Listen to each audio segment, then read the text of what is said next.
Have you ever wondered why, despite decades of effort and investment, many education systems in Africa seem to be stuck in a loop? We see bright, ambitious students, but the outcomes often don't match their potential. Today, we're diving deep into some of the core challenges holding back education across the continent, and more importantly, exploring the exciting solutions that are paving the way for a brighter future. Let's start with a fundamental disconnect: theory versus practice.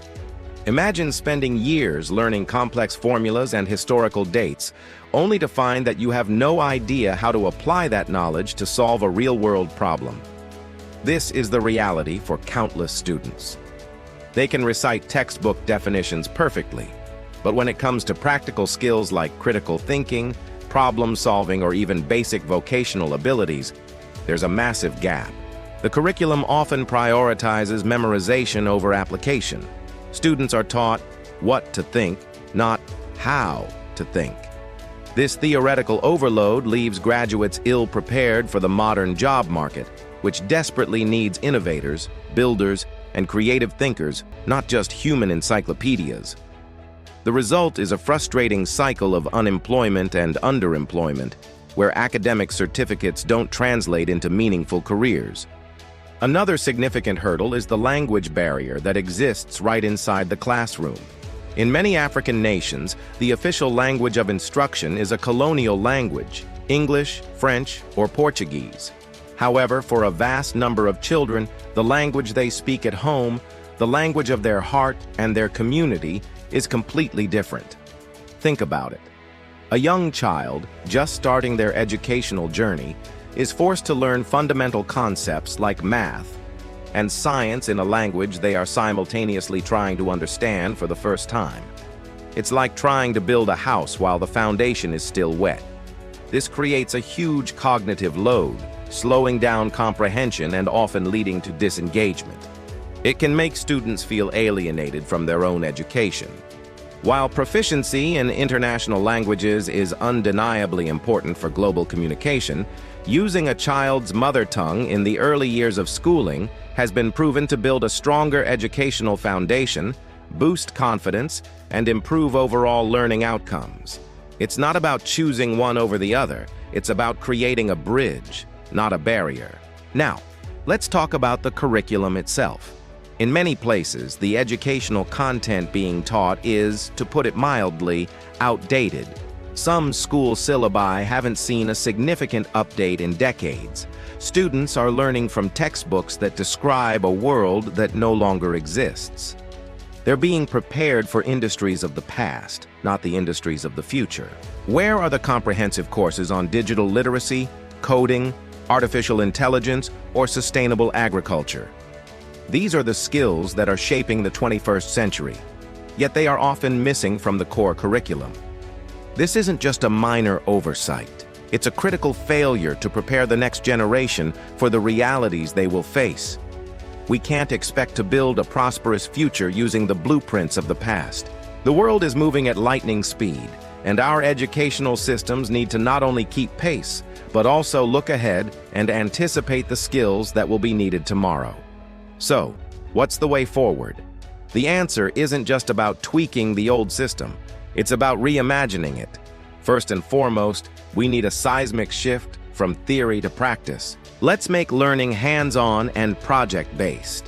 Instead of just reading about botany, let's have students create and manage a school garden. Instead of just learning business theory, let's empower them to start small, student-run enterprises. This approach, often called experiential learning, makes education relevant and engaging.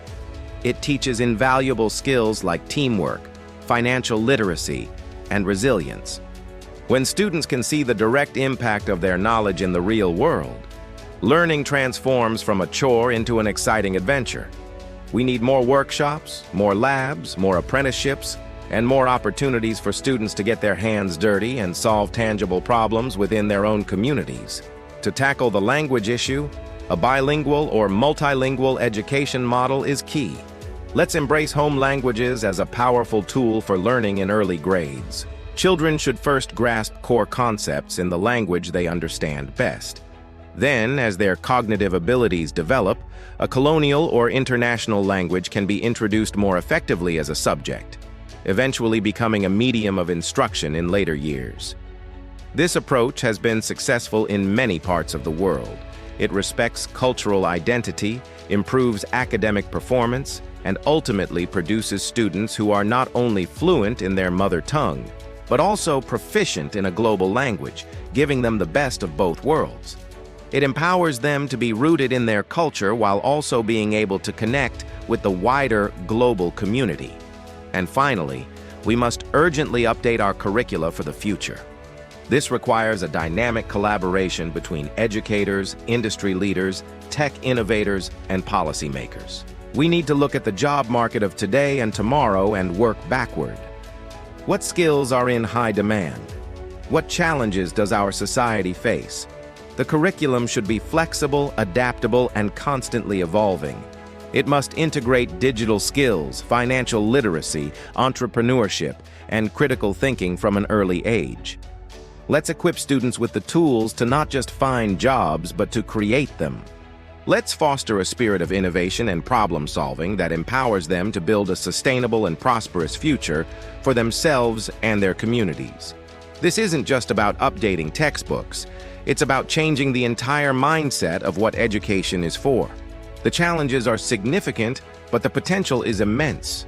Africa has the youngest population in the world, a wellspring of creativity, talent, and ambition. By shifting our focus to practical skills, embracing linguistic diversity, and designing future-focused curricula, we can unlock this potential. We can transform our schools from places of rote memorization into vibrant hubs of innovation and empowerment.